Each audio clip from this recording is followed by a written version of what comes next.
Hello everybody and welcome back to Odin's movie blog. I am the critic who is a cynic. Hope you're doing well, and today we are going to see Aladdin the remake.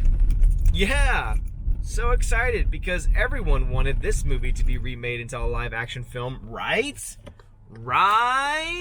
No one wanted this film to be remade because the classic is already perfect enough as it is. I mean, seriously, do they honestly think that Will Smith can somehow replace Robin Williams? No one ever thought that. No one in their life.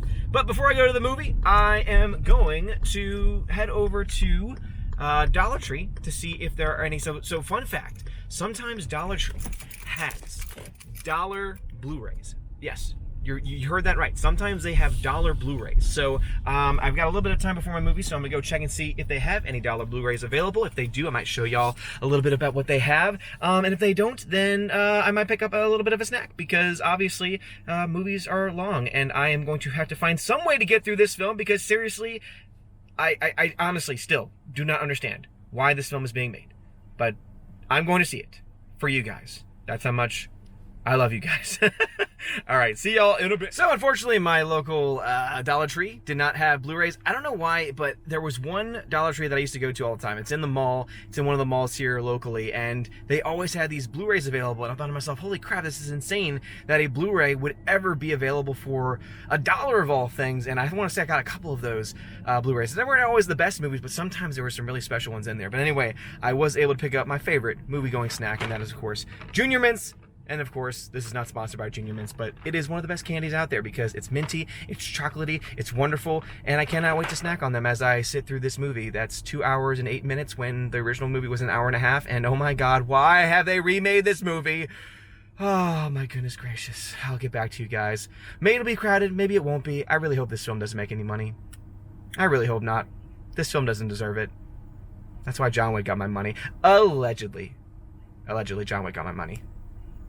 Maybe. So all this talk about Blu-rays has me reminded that I really do need to make a Blu-ray collection video. I probably will end up doing that for the Welcome to Asgard channel, because I kind of want to keep the main channel focused on movie reviews, focusing on pop culture, focusing on movie news, stuff like that, and have the secondary channel be kind of where we can do lots of other crazy things. And eventually, if I have to merge them together, I will. But anyway, speaking of Blu-rays, not only can you get some pretty cheap ones from Dollar Tree sometimes, so again, not every single Dollar Tree has them available, though I've had my experience where I've gotten a few Blu-rays for about $1, which again is pretty insane. But also Big Lots. Big Lots has a gigantic collection of Blu-rays that range from around $3 to around $10, and some of them are pretty good. There were some actual Disney films available for about $10. You can get Thor Ragnarok at the one that I live near for $10 on Blu-ray, which for a Disney film is incredibly cheap.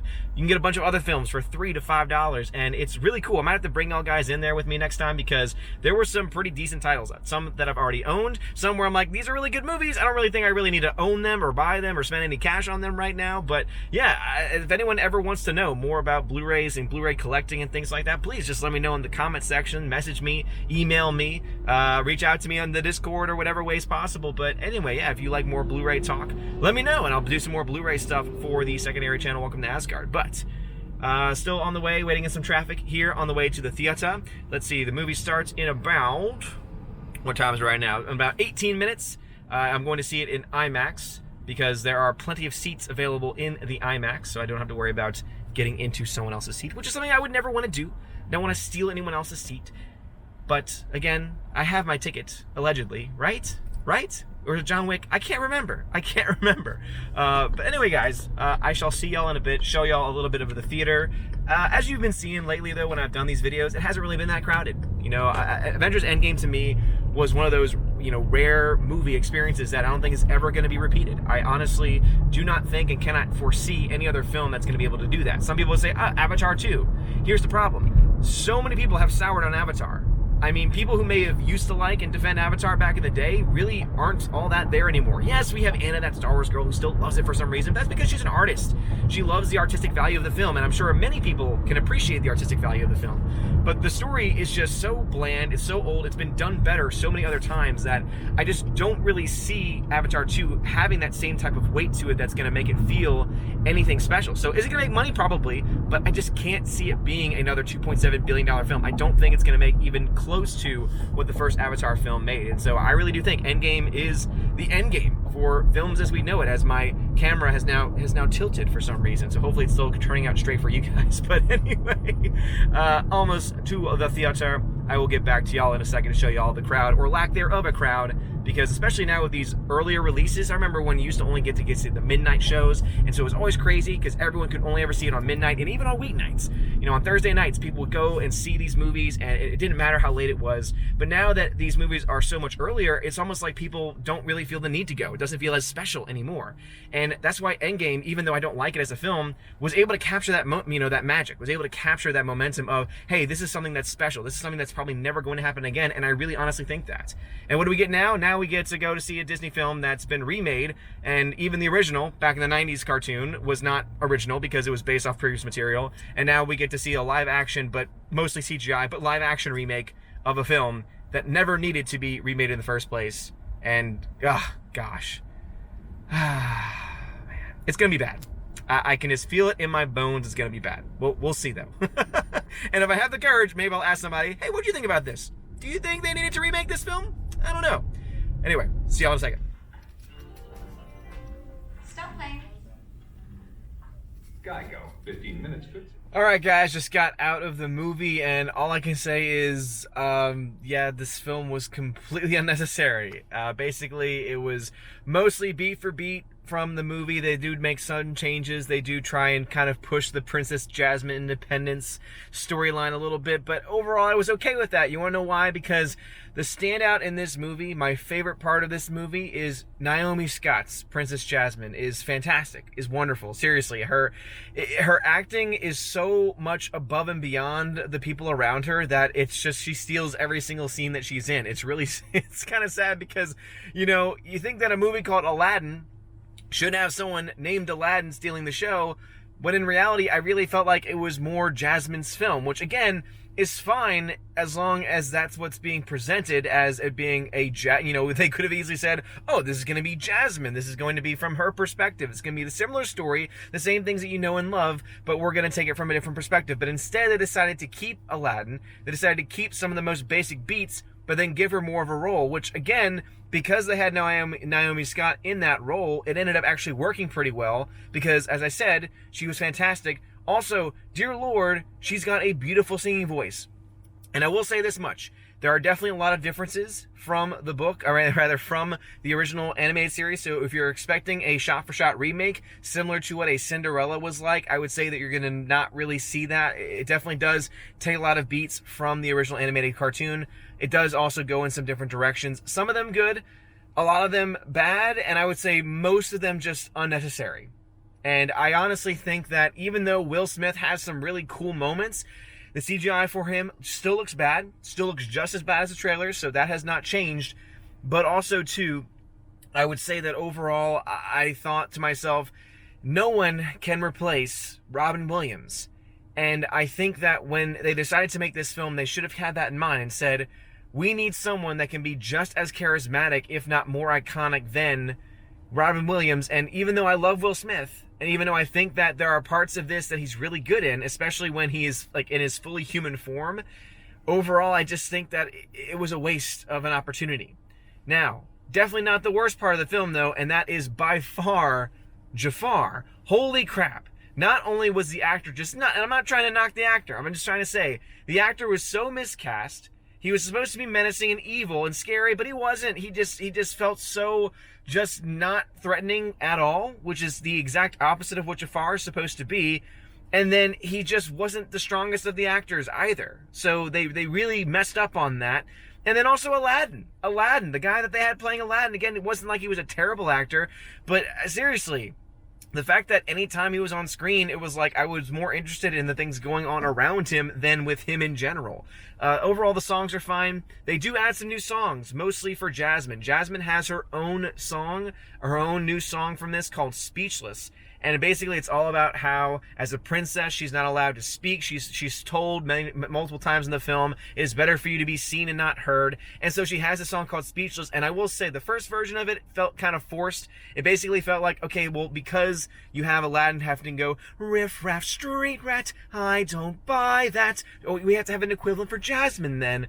But then at the very end, when Jafar finally, of course, because again, this is not really spoiling anything, because this is the animated movie essentially, but when Jafar finally gets the power, he sends her away, and there's a moment where she just, like, in her mind, goes into this other place and sings and belts this song, Speechless, and holy crap, it was a really great song. And Naomi Scott, as I said, she is the standout of this film. She is fantastic, and I would say, if you like her at all, and you want to see more of her, and you kind of want to see Jasmine the movie, this is the perfect movie for you, I would say. If you're expecting to see anything of the original, if you're expecting this to have the similar feeling and like the similar just like heart of the original cartoon, I would say no, just watch the original. There were many times in this film where I said, God, I wish I was watching the 1990s version, because not only was it shorter and more succinct, but man, things sounded so much better. I mean, even when the animation, it's amazing to me that somehow the studio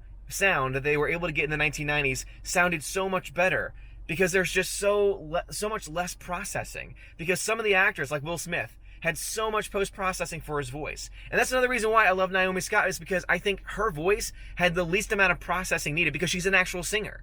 And so I appreciated her performance that much more, not only because she could sing and she was beautifully singing, but also, of course, she was beautiful. And she was Jasmine. All the other characters, it was like, okay, you're wearing a costume. Costumes that were, pretty much for the most part, abnormally clean for being in such a deserty place. But overall, she was the only one in my mind that really stuck out as being the actual and fitting the actual character. So Naomi Scott as Jasmine was fantastic. The woman, and I keep forgetting her name, she was an SNL character who played her handmaid, also was brilliant, fantastic, but of course an added character also. But as I said, this film, for the most part, just felt very unnecessary.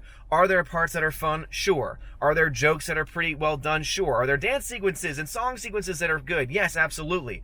And even though I do still love that song, I think my favorite song in the movie was actually the newer one, Speechless, sung by Naomi Scott at the very end, which is just, again, amazing. I kind of want to look it up later because of just that's how good it was.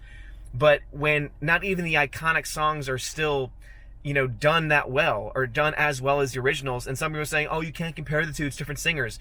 I can, when you're having to post-process certain people because they can't sing. Now, I know that in the originals, they had different people as the voices and different people as the singing voices.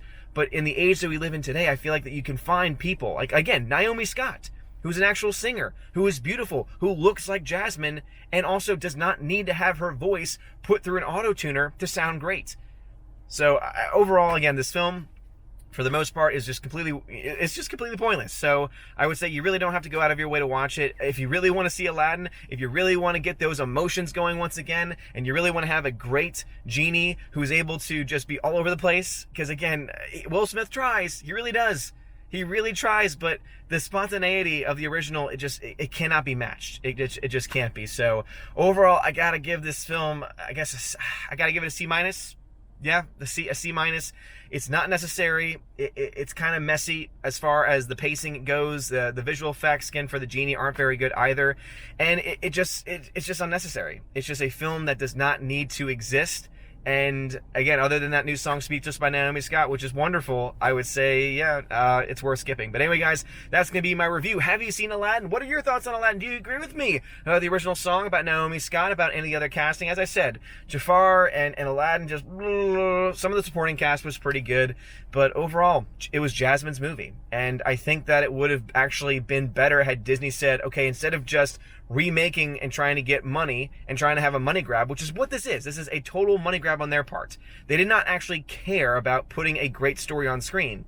What they should have done is said, what we're going to do is we're going to do a retelling of the story, and we're going to do it from Jasmine's perspective, because then they could have almost changed almost nothing about the film, except the parts that really didn't work that well because the actors portraying them just weren't able to get it.